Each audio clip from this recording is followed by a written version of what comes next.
Hello, Prince residential senior secondary school की online classroom में आप सभी का स्वागत है। मैं आर के शर्मा, व्यवसाय अध्ययन का अध्यापक, कक्षा 11वीं वाणिज्य वर्ग।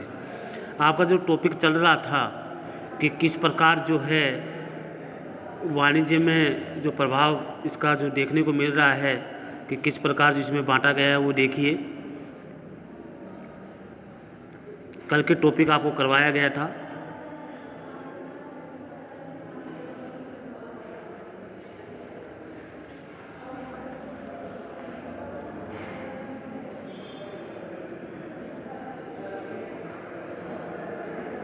व्यवसाय में संसाधनों की उपलब्धता वाला टॉपिक चल रहा था अपन, है ना। तो देखिए, यह तर्क सार्थक है कि व्यावसायिक संस्थाओं के बहुमूल्य वित्तीय और मानवीय संसाधन होते हैं। अपने पक्ष में तर्क दे रहे थे अपन, ठीक है। और जिनका उपयोग प्रभावशाली ढंग से समस्याओं के समाधान में किया जा सकता है। उदाहरण के लिए, व्यवसाय में पूंजी रूपी संसाधन और प्रतिभावान प्रबंधकों का निकाय होता है। जानते सब कि व्यवसाय में कैसे लोगों की जरूरत होती है। एक तो पूंजी हो और उसमें ज्ञान हो, अनुभव हो, ऐसे लोगों की आवश्यकता होती है। तो जो वर्षों के अनुभव के आधार पर सभी समस्याओं को आसानी से सुलझा सकते हैं। अगर जिसमें ज्ञान अनुभव होता है ना लंबे समय तक, तो वो समस्या जो आती है उसको आसानी से सुलझा सकते हैं, ठीक है। अतः समाज के पास ये एक अच्छा अवसर है कि वह खोज करे कि वह संसाधन किस प्रकार सहायक हो सकते हैं। कि समाज के पास कई प्रकार के अच्छे अवसर मिलते हैं, वह खोज करे दुनिया को देख करके, समाज को देख करके कि हाँ नहीं, हमें इस चीज़ की आवश्यकता है, तो उस प्रकार ही उसमें परिवर्तन करना चाहिए। तो पक्ष में तर्क है कि सभी की राय ली जाती है, उसके बाद में जो है व्यवसाय में वो कार्य होता है। अगला है समस्याओं का लाभकारी अवसरों में रूपांतरण, ठीक है। तो देखिए, पिछले तर्कों से संबंधित ये तर्क है कि व्यवसाय अपने गौरवपूर्ण इतिहास से जोखिम भरी परिस्थितियों को लाभकारी सौदे में बदलने से केवल समस्याओं को नहीं सुलझाते, बल्कि प्रभावपूर्ण ढंग से चुनौतियों को भी स्वीकार करते हैं। जो अपने पास समस्या आ रही है, बार बार समस्या आती है, उसका डट कर के मुकाबला करते हैं और उसका समाधान ढूंढने की कोशिश करते हैं ताकि समस्या बार बार नहीं आए। इसका व्यापारिक गतिविधियों के लिए बेहतर वातावरण। यदि व्यवसाय का संचालन ऐसे समाज में होना है जहां जटिल और विविध प्रकार की समस्याएं विद्यमान हैं, ठीक है, और तब वहां सफलता की किरणें काफ़ी मंदिम होती है। दूसरी ओर श्रेष्ठ समाज ऐसा वातावरण तैयार करता है जो व्यवसाय कार्यों के लिए अधिक उचित हो। वह दो समाज हो गया। एक समाज तो ऐसा है जहाँ पर समस्या है, जटिल समस्याएं हैं। एक समाज ऐसा हो गया कि अच्छा समाज है, वहाँ किसी प्रकार की कोई समस्या नहीं है। जो इन इकाइयों के जीवन को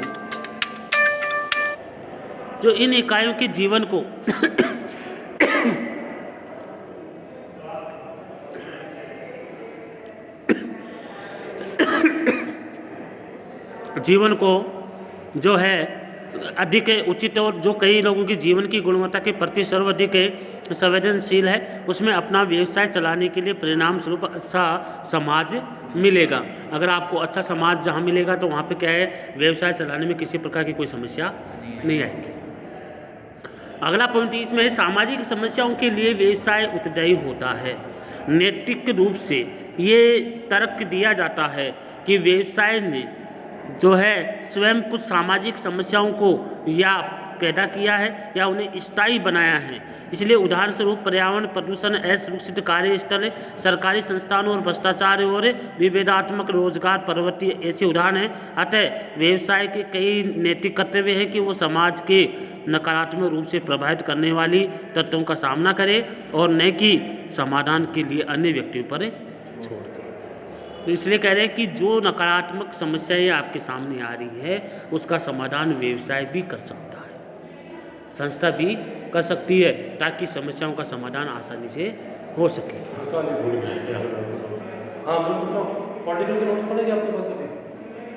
हाँ, सेकंड के हाँ, फर्स्ट के हैं वो, उसके पास है, अंकित के पास। अंकित सारण नहीं है क्या बारे में? छोटा सा उनसे ले लो, वो दे देंगे तो ले आएगा उधर से। सामाजिक उत्तरदायित्व के जो है विपक्ष में तर्क कौन कौन से? ये तो पक्ष में हो गए, अब कौन से? विपक्ष। विपक्ष जानते हो ना, विरोधी, है ना, विरोधी। अधिकतम लाभ उद्देश्य पर अतिक्रमण। इस तरह के अनुसार व्यवसाय का मुख्य उद्देश्य अधिकतम लाभ कमाना होता है, अतः सामाजिक उत्तरदायित्व का जो निर्वाह करने की बात इस सिद्धांत के विपरीत है। वास्तव में सामाजिक उत्तरदायित्व का निर्वाह व्यवसायी तभी कर सकते हैं जब लाभ अधिकतम हो। ये सब तभी किया जा सकता है जब लागत मूल्य कम हो और कार्य कुशलता बड़ी हो, जब भी ही कार्य किया जा सकता है। तो व्यवसाय क्यों किया जाता है? कम पैसे लगाए, अधिक लाभ हो, इसलिए तो व्यवसाय किया जाता है ना। तो इसमें ये कहा गया है अधिकतम लाभ उद्देश्य पर अतिक्रमण किया जाता है। तो विपक्ष क्या कहते हैं? व्यवसाय क्यों किया जाता है? कम पैसे लगाए और अधिक कमाए। तो ये विरोधी है, ऐसा नहीं होना चाहिए, लेकिन ये विरोध कर रहे हैं। उपभोक्ताओं पर भार पड़ जाता है, जो भी माल लगता है, मटेरियल लगता है, जो भी खर्चा है वो पूरा व्यवसाय का जितना भी खर्चा है ना, वो किस पे डाल देता है?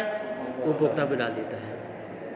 एक वस्तु के 5 रुपये कीमत बनाने में लग रही है, उस वस्तु को मार्केट में 10 रुपये में आप बेच रहे हो, तो वो तो अपना पूरा मटेरियल निकाल रहा है ना। तो इस प्रकार ये भार किसके ऊपर पड़ता है? उपभोक्ता के ऊपर। यह भी तर्क दिया जाता है कि प्रदूषण नियंत्रण तथा वातावरण संरक्षण अत्यंत खर्चीले उपाय हैं, जिसमें अपनाने में भारी आर्थिक बोझ उठाना किसको पड़ता है? उठाना पड़ता है। ऐसी दशा में व्यवसायी इस तरह के बोझ को मूल्य में वृद्धि करके उपभोक्ताओं के ऊपर डाल देते हैं, और इसलिए बजाय उसके कि वह स्वयं वहन करे, अतः सामाजिक उत्तरदायित्व के नाम पर उपभोक्ता से अधिक मूल्य वसूल करना सर्वदा अनुचित है। कि अगर उसके ऊपर कोई बटन आ जाता है या ज़्यादा पैसे जो है कोई टैक्स वगैरह चुकाना है, तो वो सोचते हैं चलो 2 रुपये बढ़ा देते हैं, 1 रुपये बढ़ा देते हैं, और वो बटन किस पे पड़ता है? पब्लिक के ऊपर। पब्लिक फिर वो चुकाती है। आपको मालूम है गैस सिलेंडर पे पैसे बढ़ा दिए, 100 रुपये, 150 रुपये बढ़ गए। पहले 600 में आता था, 700 रुपये का हो गया ना इसमें। पहले 558 का होता, अब 658 का हो गया। तो ये जो चीज़ बढ़ रही है, अब वो बाहर किसके ऊपर पड़ रहा है? पब्लिक के। जो उपभोक्ता है तो पब्लिक ही होगी। अब पेट्रोल के दाम 100 रुपये हो गए 1 लीटर पेट्रोल का, 90 हो गया मान लो। पहले कितने 60 थे और 90 हो गए, तो 30 रुपये किसके ऊपर बाहर पड़ रहा है? पब्लिक। तो इस पूर्ति को दूर करने के लिए पब्लिक के ऊपर जो है बाहर डाल देते हैं कि पब्लिक इसका काम है जो है पब्लिक से निकालते हैं।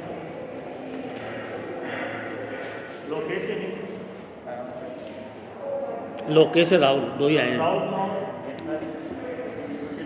हाँ 2 ही आए हैं। तो देखिए, सामाजिक दक्षता की कमी। सभी सामाजिक समस्याओं का निराकरण उसी प्रकार से नहीं किया जाता जिस प्रकार के व्यवसायिक समस्याओं का किया जाता है। इसलिए वास्तविक तत्व ये है कि व्यवसाय को सामाजिक समस्याओं को सुलझाने की न तो कोई समझ होती है और न ही कोई प्रशिक्षण दिया जाता है, न कोई ट्रेनिंग दी जाती है। वो ऐसे ही जो है समस्या का समाधान करते हैं। तो सामाजिक समस्याओं का निदान अन्य विशेषज्ञ एजेंसी द्वारा करवाया जाना चाहिए। जरूर है क्या वो पढ़ी लिखी वो व्यवसाय वाले, अंगूठा टेक भी हो सकते हैं, उनके पास अनुभव भी नहीं हो सकता, और वो लोग समस्या का समाधान कैसे कर सकते हैं? दक्षता का मतलब होता है ज्ञान, बुद्धि, अनुभव। दक्षता का होता है अनुभव, कि अनुभव उनके पास है ही नहीं तो समस्या का समाधान कैसे कर सकते हैं? अगर आप डायरेक्ट कंपनी में जाकर बैठ जाओ और कहेंगे ये समस्या है, तो आप उस समस्या के बारे में जानते ही नहीं हो क्या समस्या है, इसका समाधान कैसे करें? तो कह रहे कि ऐसी कमेटी बनाई जाए, ऐसी समिति बनाई जाए जिसमें विशेषज्ञ हो, उसके द्वारा उस समस्याओं का समाधान करवाया जाए। मालिक नहीं कर सकता समस्या का समाधान। सभी मालिक पढ़े लिखे नहीं है, कुछ ऐसे भी है जो अनपढ़ भी है, कुछ ऐसे भी है जो जानते ही नहीं है कि नहीं? विशाल जन समर्थन का अभाव, ये जो भी निर्णय कानून जो बनाया जाता है वो जनता से राय नहीं ली जाती, वो अपनी मनमर्जी से ही कार्य करते हैं। तो जनता का समर्थन भी होना चाहिए। तो पर ये देखने में आया है कि सामान्य रूप से जनता सामाजिक कार्यक्रमों में उलझना पसंद नहीं करती। इस तरह के अनुसार कोई भी व्यवसायिक इकाई जनता के विश्वास के अभाव और सहयोग के बिना सामाजिक समस्याओं को सुलझाने में सफलतापूर्वक कार्य नहीं कर सकती। इसके बाद जो है ये तो हो गए पक्ष और विपक्ष में तर्क। सामाजिक उत्तरदायित्व की पक्ष और विपक्ष में तर्क जो मैंने आपको करवा दिए गए हैं। और आज अगला जो आपका टॉपिक है, सामाजिक उत्तरदायित्व की यथार्थवादिता क्या है, वास्तविकता क्या है इसकी, है ना, क्या होना चाहिए। भाई अपने तर्क देख लिए, पक्ष वाले ये कह रहे हैं, विपक्ष वाले ये कह रहे हैं। अब ये कह रहा है कि वास्तविकता क्या है, सत्य क्या है कि नहीं, इसके बारे में अपन चर्चा करें। सामाजिक उत्तरदायित्व के पक्ष और विपक्ष में दिए गए उपयुक्त तर्कों के आधार पर कोई भी व्यक्ति ये विचार कर सकता है कि वास्तव में व्यवसायियों को क्या करना चाहिए।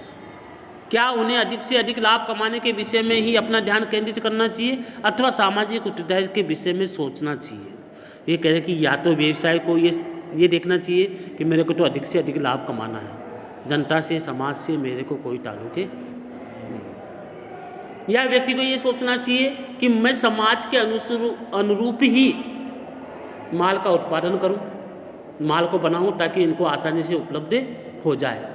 तो दो चीज़ें हैं सामने, ठीक है। तो इसके ऊपर सामाजिक उत्तरदायित्व के बारे में सोचे या अपने बारे में सोचे, ठीक है। ये इस तरह के ऊपर ये कह रहा है कि सामाजिक उत्तरदायित्व के बारे में सोचे कि अपने लाभ के बारे में सोचे। तो ये कह रहे हैं कि सामाजिक उत्तरदायित्व को ध्यान में रख कर के कार्य किया जाना चाहिए ताकि लाभ सभी को मिले। सोचना चाहिए। यदि यथार्थवादिता की ओर देखा जाए तो आज के परिवर्तनशील युग में, परिवर्तनशील युग है, परिवर्तन होता है हर साल, हर दिन, व्यवसायी यह एहसास करने लगे हैं कि हमारा अस्तित्व तभी बना रहेगा जब हम लाभकारी गतिविधियों के साथ साथ सामाजिक बंधनों का भी निर्वाह करेंगे। कि हमारा लाभ सभी है क्योंकि समय बदल चुका है। व्यक्ति मार्केट में कई व्यवसाय, कई कंपनियां आ चुकी हैं, लाखों कंपनियां हैं एक ही प्रोडक्ट को बनाने वाली। अब उसको ये सोचना चाहिए कि मैं माल कैसे बनाऊं। अगर मुझे समाज में टिकना है, अगर मुझे मार्केट में टिकना है तो मुझे सामाजिक उत्तरदायित्व का ध्यान रखना होगा, जनता से जुड़ना होगा। अगर जब जनता से जुड़ूंगा जब भी मैं इस अस्तित्व को बनाए रख सकता हूँ, जब भी मेरी लंबे समय तक अस्तित्व रह सकता है। तो आज के परिवर्तन युग में बड़े बड़े व्यवसाय हैं, वो जनता से जुड़ना चाहते हैं, समाज से जुड़ना चाहते हैं, समाज के सामने आते हैं। जो भी फंक्शन होता है या प्रोग्राम होते हैं तो समाज में बड़े बड़े उद्योगपति आते हैं, हाँ कि मैं इतना पेमेंट मैं लगा रहा हूँ, इतना सहयोग मेरा है, ठीक है। तो वो क्यों करते हैं, वो समाज से जुड़ना चाहते हैं। तो यार फलानी कंपनी वाला आया था और वो हमें इतनी इतनी व्यवसाय दे के गया है, ये व्यवस्था करके गया है, ठीक है। तो अब मैं क्यों ना उस कंपनी के प्रति हमारा भी विश्वास है या हम भी कुछ करें। साथ साथ सामाजिक बंधनों का भी निर्वाह करते हैं। यदि देखा जाए तो इस एहसास का एक भाग वास्तविक प्रतीत नहीं होता, क्योंकि ये केवल कहने की बात है। किसी निजी उद्यमों को चालू रखने में ये धारणा आश्वस्त नहीं कर पाती। ये भी कटु सत्य है कि निजी कंपनियां भी प्रजातांत्रिक समाज की चुनौतियों को स्वीकार करती है, जहां लोगों को कुछ मानवीय अधिकार प्राप्त हैं तथा वे व्यवसाय से अच्छे व्यवहार की मांग कर सकते हैं। अगर जो निजी कंपनियां हैं, ऐसा नहीं है कि निजी कंपनियां भी सहयोग नहीं करती है, करती है। तो निजी कंपनियां भी सहयोग करती है, सभी कंपनियां एक नहीं होती। कुछ निजी कंपनियां हैं जो बड़ी बड़ी कंपनियां हैं, वो भी सामाजिक उत्तरदायित्व को ध्यान में रख करके कार्य करती है। और प्रजातंत्र में या लोकतंत्र में जो भी समस्या आती है वो समस्या का समाधान भी करते हैं वो। अरे बड़ी बड़ी कंपनियां हैं कि हमारे आप कोरोना काल आया अपने यहाँ, और कोरोना काल में अपने पास पैसे की आने की कमी तो नहीं थी, लेकिन कुछ कंपनियों ने अपना सहयोग दिया है, 200 करोड़ 500 करोड़ दिए कि मेरे पास इतना धन है, मैं थोड़ा सा देश के सहयोग कर सकता हूँ। तो थोड़ा सा सहयोग किया है लोगों ने। बड़ी बड़ी फिल्म हस्ती ने भी किया है, बड़े बड़े राजनेताओं ने भी किया है, जो अच्छे पैसे वाले हैं उन्होंने भी किया है। और इसलिए जो हमारे देश में कभी ऐसा नहीं रहा कि भाई कमी नहीं आने दी। तो ये कह रहे हैं कि निजी कंपनियों का सहयोग भी प्रजातंत्र में सबसे अधिक माना जाता है तथा वे व्यवसाय से अच्छा व्यवहार की मांग कर सकते हैं। इसलिए सामाजिक उत्तरदायित्व की अवधारणा मूलतः नीति शास्त्र संबंधी अवधारणा मानी जाती है। नीति शास्त्र मानी नियम के अनुसार स्वयं का नैतिक उद्देश्य, स्वयं का नियम, स्वयं का सिद्धांत, उसके ऊपर निर्भर करता है। अवधारणा मूलतः जो है इसमें मानवीय कल्याण की बदलती धारणा सम्मिलित है तथा यह व्यवसाय क्रियाओं के सामाजिक पहलुओं की चिंता पर जोर देती है कि समस्या व्यवसाय में कौन कौन सी समस्या आ रही है। व्यवसाय चलाने में, क्रिया यानी चलाने, व्यवसाय के चलाने में सामाजिक जो समस्या कौन कौन सी आ रही है उसके ऊपर जोर देने की कोशिश करती है कि उसके ऊपर गौर किया जाए, उसके ऊपर जोर दिया जाए ताकि कंपनी अपना अस्तित्व बना सके या आगे तक चल सके। इसलिए जिसका सीधा संबंध सामाजिक जीवन की गुणवत्ता से है, यह अवधारणा व्यवसाय को इस सामाजिक की ओर ले जाती है। ये सामाजिक जो है और ले जाती है। तो देखिए किस ओर ले जाती है इसके बारे में अपन चर्चा कर रहे हैं।